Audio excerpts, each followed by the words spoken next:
Olá galera, tudo bem? Estamos de volta com mais uma rapidinha com Nus Amorim. Chegou sábado, mais um fim de semana. Espero que você esteja bem e animado, né? Cuidado com a pandemia, a ameaça continua. Temos vários assuntos, portanto vamos rápido para não estourar muito tempo, ok? Preste atenção, se gostar no final dá um like aqui dessas discussões que fazem parte das nossas vidas. Política e justiça, mais uma vez essa questão do que é legal, o que é moral. Muitas vezes a coisa é legal, está nas regras do jogo. Mas será que é moral? Vejam só esse caso. Esta semana, o novo ministro Cássio Marques, lá do Supremo Tribunal Federal, homem de confiança de Jair Messias Bolsonaro, o presidente que o indicou como ministro, né, tomou posse lá no Supremo Tribunal Federal, no lugar do ex-ministro Celso de Mello, que se aposentou por idade. Pois é. E olhem só como é que a ironia entre aspas, né? Porque a casa prevê que o novo ministro, Cássio Marques, ele vai ter que herdar todos os processos que estavam sob custódia, digamos assim, averiguação de Celso de Mello.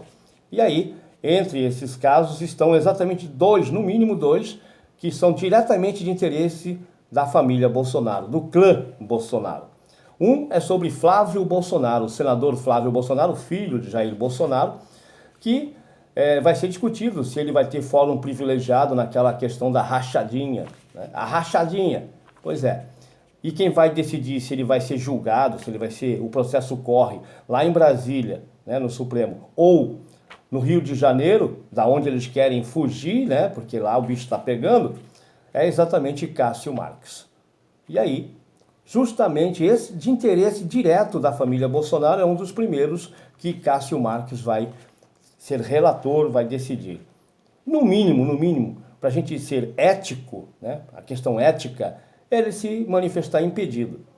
Outra questão, faz parte da norma, é norma da casa, né, do Supremo Tribunal, que o substituto, aquele que tomou posse, é que vai atender a todos os processos do seu antecessor, normal. Então, Celso saiu, quem assume seria Cássio, é o Cássio. Agora, a casa tem que prever que existem exceções. Esta é uma exceção. Ele acaba de tomar posse e ser indicado, o Cássio Marques, pelo presidente da República. E esse é um processo que diz respeito de interesse direto do Jair Messias Bolsonaro. Nada mais óbvio do que indicar esse processo para um outro ministro. A gente acha que os ministros vão julgar com imparcialidade, com neutralidade, baseados na justiça, na lei. Mas nós sabemos que há questões que, no mínimo, ficam ali, paira a dúvida. E para não pairar a dúvida, é só o Cássio Marques se declarar impedido neste caso. Assim como no caso do Eduardo Bolsonaro, que ele também deverá julgar a questão do notícia-crime, dele ter usado lá atrás, ter se declarado para que as Forças Armadas restabelecessem a ordem, insuflando, né, no caso, algum ato contra as instituições constitucionais. E aí também corre um processo contra o deputado federal Eduardo Bolsonaro. É sempre esse imbróglio que a família Bolsonaro está se metendo, né? Então, tá aí. Dois filhos do Jair Bolsonaro diretamente envolvidos em inquéritos, em processos dos quais quem vai julgar, quem vai estar à frente é exatamente Cássio Marques. É uma questão de, sabe, a casa deveria rever essas questões, né? Existem casos e casos. Esses dois casos são escabrosos. E vamos ver se Cássio Marques tem pelo menos a dignidade, né, a moral de se declarar impedido, já que ele acabou de tomar posse indicado pelo presidente e pai, diretamente pai dos dois dos quais ele teria que julgar. Esse é um caso, né? Outro caso, eu ontem falei sobre o ataque dos hackers lá no STJ, o Supremo Tribunal de Justiça. Pois é, aí a gente vai vasculhando e a informação é de que sabe de quem era a empresa que era responsável pela segurança, pelo armazenamento dos dados, pela sistematização toda, a empresa Global Web, pertence a Cristina Bonner. Quem é Cristina Bonner? Olhem só, Cristina Bonner é ex-mulher, dizem que é ex, mas no fato, aparentemente eles vivem ainda juntos, né? Christian Bonner, nada menos que ex-esposa de Frederico Assef. Frederico Assef, para quem não lembra, é aquele advogado que advoga para a família Bolsonaro há anos e anos, homem de confiança, vivia no Palácio Alvorada, grudado com o Jair Bolsonaro. O próprio Jair falou, é meu advogado. O Flávio Bolsonaro, o Eduardo Bolsonaro, a família Bolsonaro. Ele, o Assef, há muitos anos vivia e era advogado. Era lá que o Assef era dono daquela casa onde estava escondido o Queiroz, lembra? Pois é, o Queiroz, que também faz parte da rachadinha, e que ele dizia que não sabia onde estava, mas estava na casa dele. Pois é, lá em São Paulo. Então, esse aí, como que é estranho, né? Justamente a empresa que pertencia à esposa, ou à ex-esposa de Frederico Assef. É uma teia, sabe? E o que é pior, existe um processo no Tribunal de Contas da União, no TCU, há um processo para apurar se houve direcionamento por parte do governo federal para que a Global Web, essa empresa da Cristina Bonner, ex-esposa de Frederico Assef, tivesse sido direcionado, privilegiado.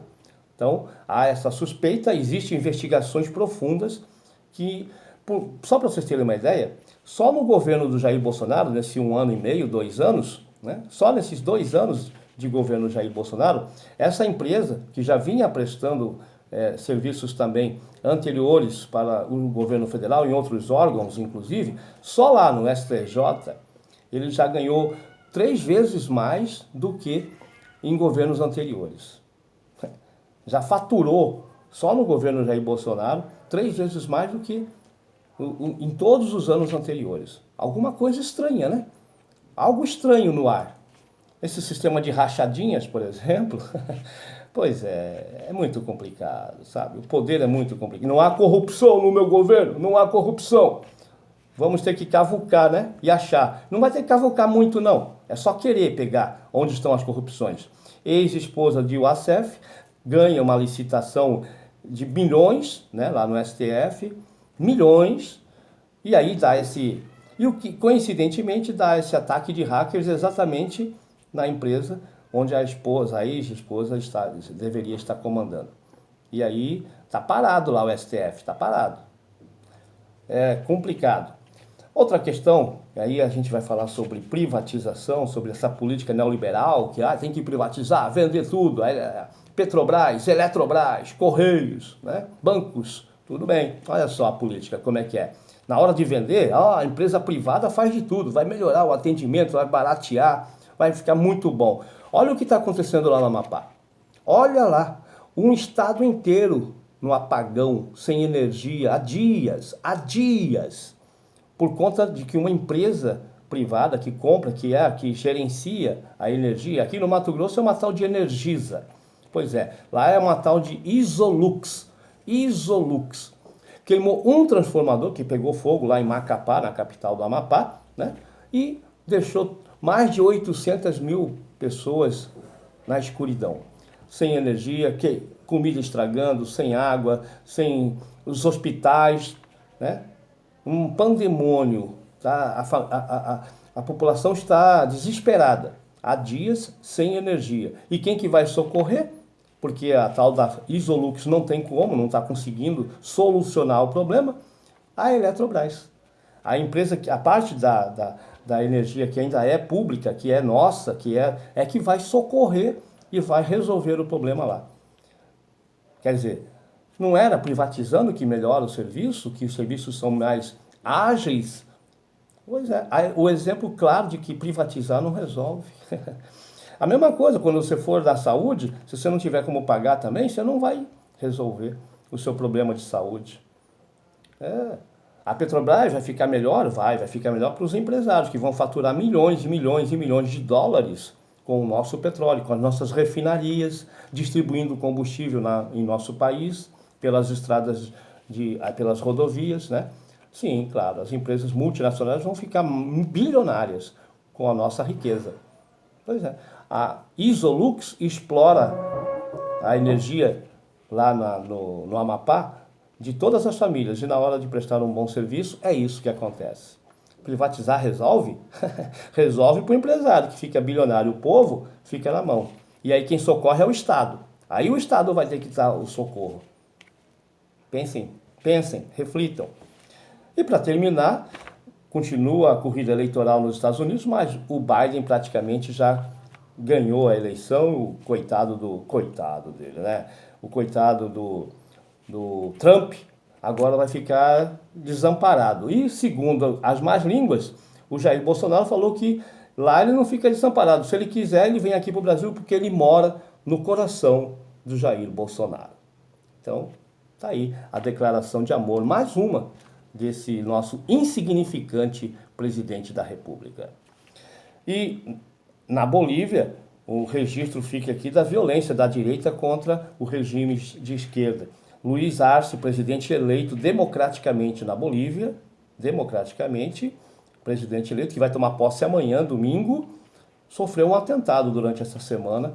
Jogaram uma bomba, enfim, no prédio onde ele estava em reunião. Por sorte, ele escapou ileso, mas a intenção com certeza era atingi-lo. Mais uma violência da direita, não é dos comunistas, da direita contra a esquerda. Durma-se. Gostou? Vote, VOOTI, inscreva-se, divulgue, dá um like pra gente, vamos divulgar, beleza? Bom fim de semana do sábado, amanhã eu volto com mais algumas notícias, refletindo coisas do nosso Brasil. Um abraço.